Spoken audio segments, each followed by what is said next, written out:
Bling Bling Baby.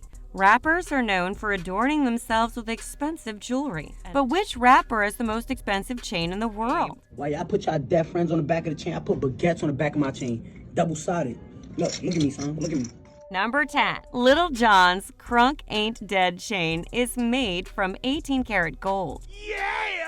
It weighs 5 pounds and is worth $500,000. The pendant is covered with 3,756 white diamonds, and the Guinness Book of World Records named it as the largest diamond pendant in the world in 2007. Number 9. Sean Kingston's diamond chain was designed to look like a Crayola crayon box, and it's estimated to be worth $520,000. The drippy chain also features other gemstones like emeralds and rubies to create an elaborately colorful pendant. Number 8. Publicly displayed at the BET Awards in 2009, Soulja Boy's diamond chain is estimated to be worth $530,000. The chain features a globe covered in blue and white diamonds surrounded by the words, "The world is yours," in yellow and pink gemstones. Number 7. Gucci Mane's Icy Twin Panther chain is probably the sickest diamond chain on this list.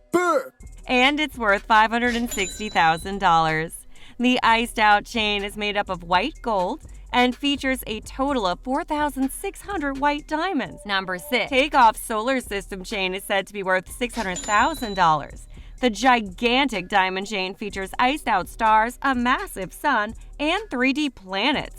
The chain also depicts a rocket in the middle of the pendant, and the entire piece is covered with over 200 carats of drip. Number 5. Tekashi 6ix9ine's Shark chain, featured in his Gooba music video, is worth $750,000. The entire chain is covered in thousands of diamonds, and it was inspired by the Finding Nemo movie. Number 4. Mike Jones's Ice Age chain is made from white gold and covered in over 100 carats of diamonds, and it's worth a whopping $1 million. The icy medallion was reportedly stolen out of his home by a friend. Number 3. Designed by Jacob the Jeweler, Pharrell's Nerd chain is encrusted with different colored diamonds that depict him and his band members' outfits, expressions, and accessories. The iced out diamond chain is worth $1.1 million. Number 2. Tekashi 6ix9ine's new diamond chain is absolutely bonkers. The chain features an iced out spinner and a colorful sunflower in the middle that squirts out water. The rainbow colored chain is worth a shocking $1.2 million. Number 1. Rick Ross owns the most expensive chain in the world, and it's worth an insane $1.5 million. The absurd gold chain features a pendant of its own face, and the entire piece is encrusted with black and yellow diamonds.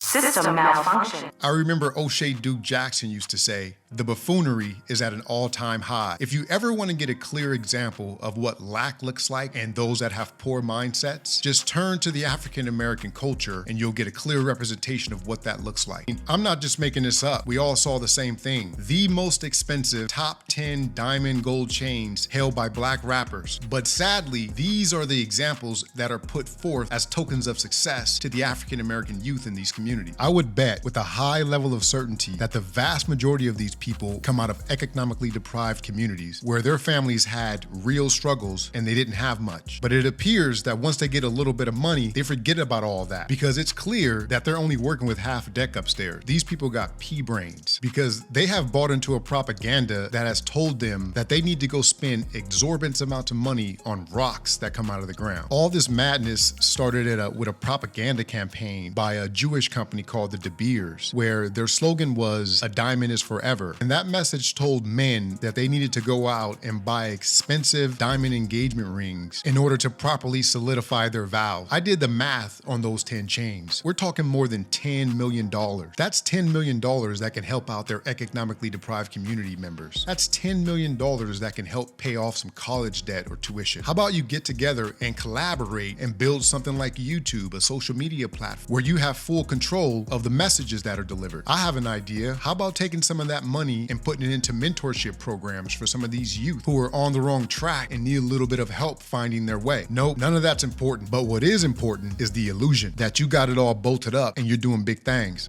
I remember during my time in college, I took a few sociology courses, and there was one professor that stands out to me the most because he always introduced these highly controversial topics. And a lot of these topics honestly triggered me because he was shining the light on a lot of the dysfunction that was taking place in the African American community. And I remember him telling me that because the way the culture is today, and there's no leaders to stand in front of all the madness that is associated with the community, that the African American situation will be the way it is for eternity. And like I said, because I was triggered by these things, I would spend a lot of time in his office hours debating a lot of the stuff that he presented during class. He assured me that none of the topics that he talked about was malicious. He was just looking at empirical data and the facts. And I'll tell you what, when I see stuff like this, I can only agree with him. So in one of his classes, when he was given the example of how the African American culture is the counterculture, the way he explained it was that when you see how white people, they live in really nice neighborhoods, they take care of their neighborhoods, they drive nice Mercedes-Benzes and BMWs, and just nice luxury vehicles. He says what black culture does is everything in defiant of that, because they have to be anything and everything other than that. And that's why you see the extravagant diamond-studded teeth, snatching out their natural teeth to install $500,000 grills, driving around in Monte Carlos with 50-inch wheels with gold spinners on them. These people are deluded and lost.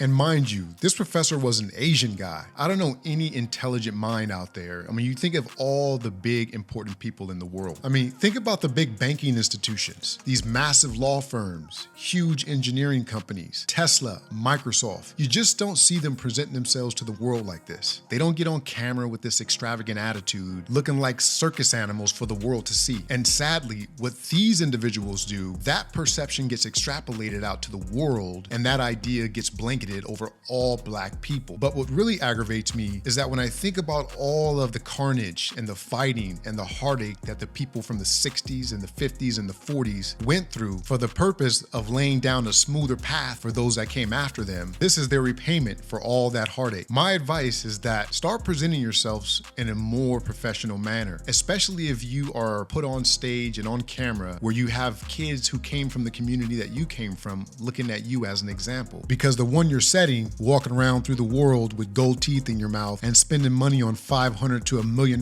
gold chains, just isn't cutting it. The level of importance you put on material things is astounding and embarrassing all at the same time. You're spending hundreds of $1,000s on rocks that come out of the ground. You've been thoroughly convinced that this adds to who you are. And everybody who comes in contact with you, aside from those that are in your group, recognizes the stupidity and the ignorance. You need to understand that you are an intricate cog in this propaganda machine, and you are playing your role perfectly. I know there's gonna be people who are gonna say, hey, what do you care? It's not your money, it's not your teeth. I know, but it is my perspective and it is my opinion. So just like you, I have one too. So let me know what your opinion is down in the comments section. Are you one of these people who go out and get your natural teeth snatched out of your mouth so that you can replace it with gold and diamonds? Or do you go spend $500,000 on chains and then post this stuff all across social media looking like a circus monkey? You know, I posted a video just a few weeks ago that was titled, Black People Lack the Fundamentals to Survive in a White Man's World. And if you want to see that one, I just linked the card at the very top of this video, so come back and click on that, where I emphasize this very same thing, not having command of the English language, which is essential in order to succeed in this society.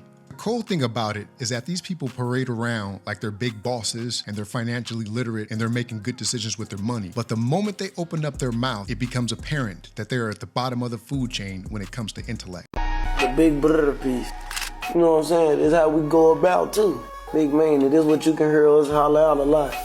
It's a statement piece. Had to get this. I'm gonna get some little brrrrrd change for the members, you know. And how much did that cost you? It cost me some racks. A lot. I don't even know. And as we know, this is clearly a download malfunction. System malfunction.